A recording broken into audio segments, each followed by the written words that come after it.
The posh redneck. What's up, dude? And thank you for the super chats. We'll get to the super chats here in a moment. Appreciating those generous super chatters there. You got to hit unmute, man.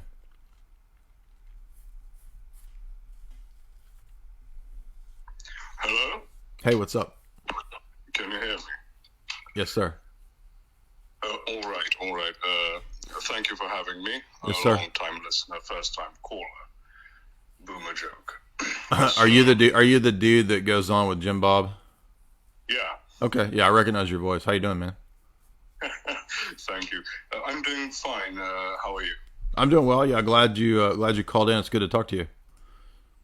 Likewise. So I'm Cradle, but I have a question that is sort of pertaining to what the sacramentology, the differences between Catholic and Orthodox understandings, at least. So, as far as I understand it, Catholics believe that there is something the priest receives that is called a charism, and that this remains even after the priest being defrocked. Right. Is that correct? Absolutely. Yeah. In fact, you could become a Satanist 1 minute after your ordination, and you will forever be able to confect the Eucharist in the Roman Catholic view. Yes. That is one thing. So, I mean, my question is about your opinion or pointing to certain sources on this. But the other is, there was a scandal with a certain Catholic priest after the video of his baptism showed that the priest who was baptizing him didn't say, "I baptize you," but he said, "We baptize you." Yeah. And that would, in their understanding, meant that the baptism was invalid. Correct. And consequently, all of the sacraments performed by that priest later on were also invalid. Right. So, as far as I know, the Orthodox understanding is that if you're defrocked, that's it. And we also, I've never heard of such a thing where, as you mentioned, the set of occultists who believe that if you cough during Mass or something, that renders it invalid and whatever. So could you explain it to me a bit more? Because to me it's just completely ridiculous. Right. So the reason that the Roman Catholic Church adopted this position was through a series of debates that Augustine had with the Donatists. So first we need to understand that debate. And that debate is conditioned on a question about sacramentology that precedes Augustine through the Novatianists. So the Novatianists and other people kind of early on, like in the time of Cyprian and Tertullian, and other groups, they had this idea that if you, for example, sinned after baptism, you're done, right? You're out of here. They had this really wild, rigorous view.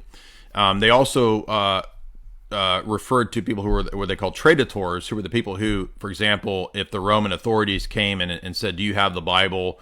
We're here to confiscate the Bible and arrest you." If they gave up the texts that were hidden, they were called traditors. And so a lot of these people had a purist view that if you committed, and it was kind of different groups had different lists of the sins that were unforgivable, right? So this sparked an early debate in the 2nd and 3rd centuries of the church about what happens to people that sin after baptism. Can they be restored? So you get these really rigorous types of positions that said, no, they're done, they have to be excommunicated. Well, beyond that, there came a question of, well, what about heresy in the church? What if a minister believes a heresy? And this sparks a debate between St. Cyprian and Pope St. Stephen.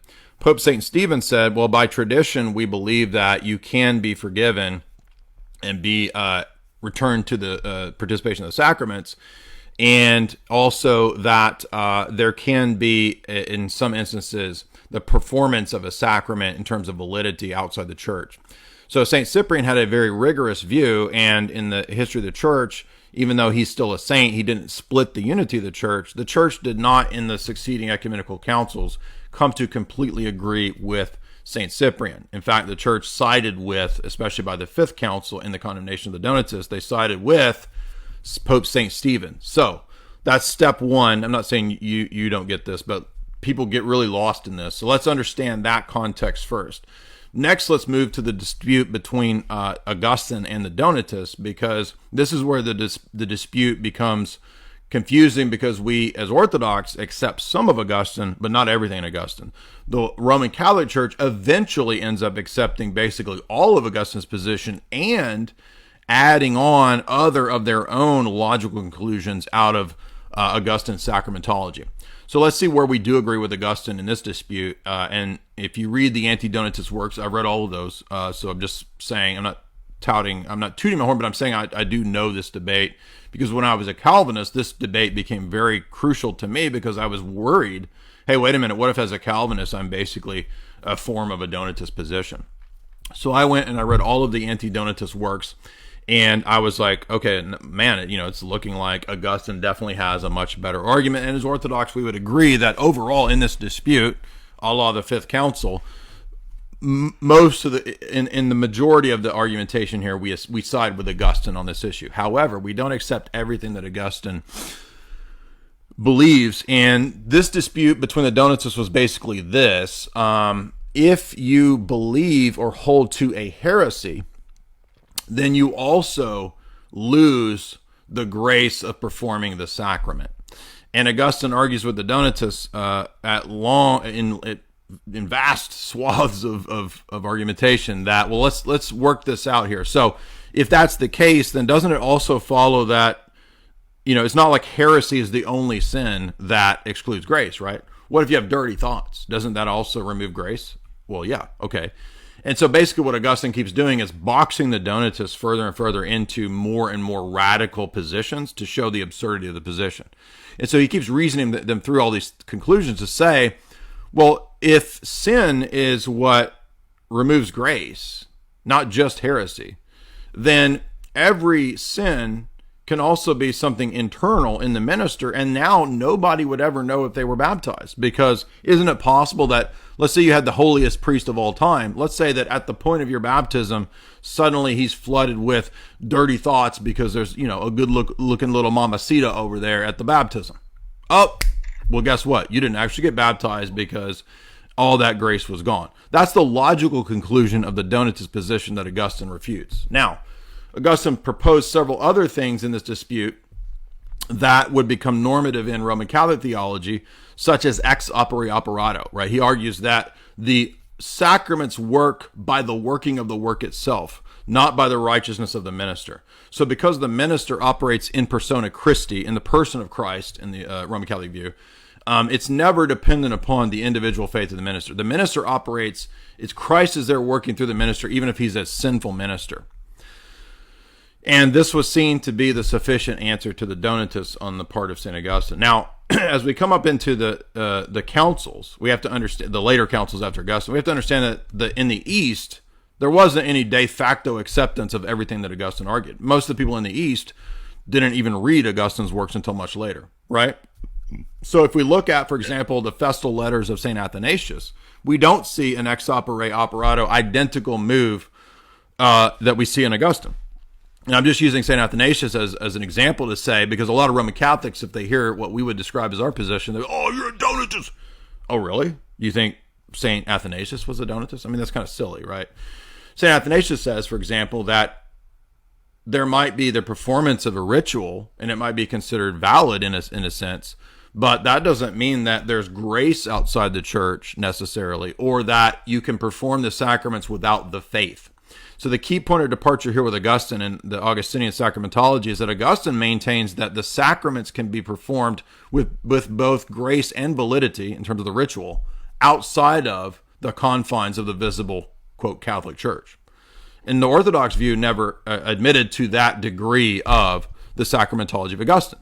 So we don't believe that if you lose the faith, you're still granting the grace. There might be a valid form, but the heresies of schism and the sin of heresy and schism are such that they remove one from the body. So you're not part of the church anymore.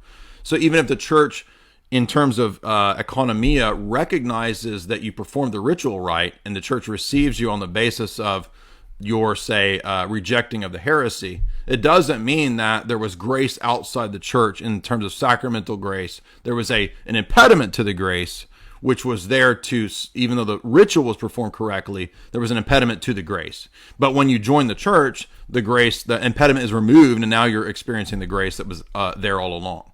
So that's my understanding of what later councils say. And this particularly would be at Trullo. There's different canons in Trullo which say that it depends on the situation. So in other words, could the church, for example, let's say there was a Coptic baptism that was identical to the ritual and the rite of an Orthodox baptism. Could the church accept somebody and receive them by chrismation, and would the grace be present there because it was basically all done the right way? Yes, as long as they have the right faith and the ritual was performed in an acceptable way according to what the canons dictate are acceptable and non-acceptable forms. For example, there's one canon which says that if there was a single immersion, there should be a baptism performed, because single immersion is usually associated with eunomianism. The eunomians baptized in a single immersion. And so because it carried with it the idea of eunomian anti-Trinitarian theology, the church thought it better to, in that case, make it normative to do the baptism in terms of a full-on Trinitarian immersion, because that's the way that the Orthodox Church does baptism, right? So that's part of the story when we're getting up into the 5th and 6th councils, and then of course Trullo is accepted at the 7th council, which makes those also ecumenical. So where we start to get weird in the Latin view is that after I don't remember the exact date, but it's in Denzinger. There's a specific statement in Denzinger where in the West, by the early Middle Ages, they were already accepting the full-on Augustinian thesis, and even going to the further conclusions by saying what's necessary for the performance of a sacrament is matter, form, and intention. And so you can do that whether you're a visible participant in the Roman Catholic Church or not.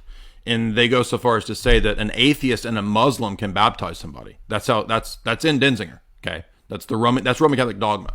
So they go so far with the absurdity of what on the face sounds like a liberal position, because when people first get into this debate, they think, oh, Augustine's position is the liberal position on sacraments, and Orthodox are rigorous. That's actually not the case. In fact, the logical conclusions of the Augustinian ex opere operato position lead to a scholastic definition that the sacraments are matter, form, and intention, the form being the words that are said, and they have to be like magic words said precisely and exactly. So what you're referring to in these, and there's been many of these cases, by the way. There was a case in Arizona where for decades a Novus Ordo priest had been baptizing people, and they're all considered invalid because he didn't say the magic words right.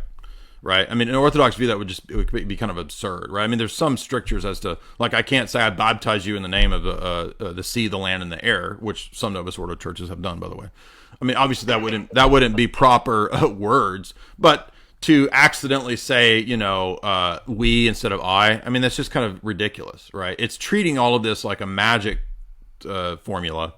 And that's how trads, especially if you look at, what is it? The De Defectibus, I think it is, where you go back to the Tridentine Mass, and there's all these lists of things that destroy the validity. It gets insane, right? It's like super spurg mode, right? It's crazy. And it's just totally foreign to the attitude of the church when it comes to economia and not being overly rigorous. And the irony is that the Orthodox position is the one that's not actually crazy rigorous. It's the one that says you don't just have minister and church. You also have to, you don't just have matter, form, and intention. There's also got to be the faith. And that's what Athanasius says in his letter, is that there's no grace or sacraments outside the church because there's no faith outside the church.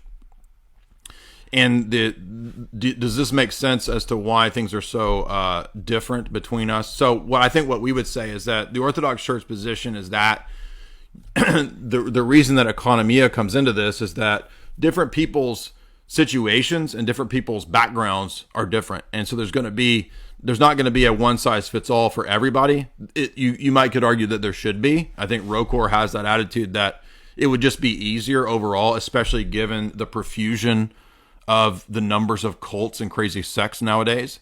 It makes more sense to just have one way to receive people rather than an unwise practice of everybody doing whatever they want, which lends to the ecumenist bent. So ecumenists seize upon this and they try to twist it to, oh, we see everybody has baptism because we can receive people by chrismation. That's not what's being said. Just because somebody's received by chrismation does not mean that they had grace per se in the sacramental celebration in those heterodox groups. Maybe God's granting them grace. We don't know that. But from the vantage point of public recognition, and canon law is often dealing with public recognition, public profession. For example, a cleric who publicly attends the ceremonies of heterodox groups is supposed to be under clerical suspension. You're not supposed to publicly participate in other groups' liturgies and worship services. That's against the canons.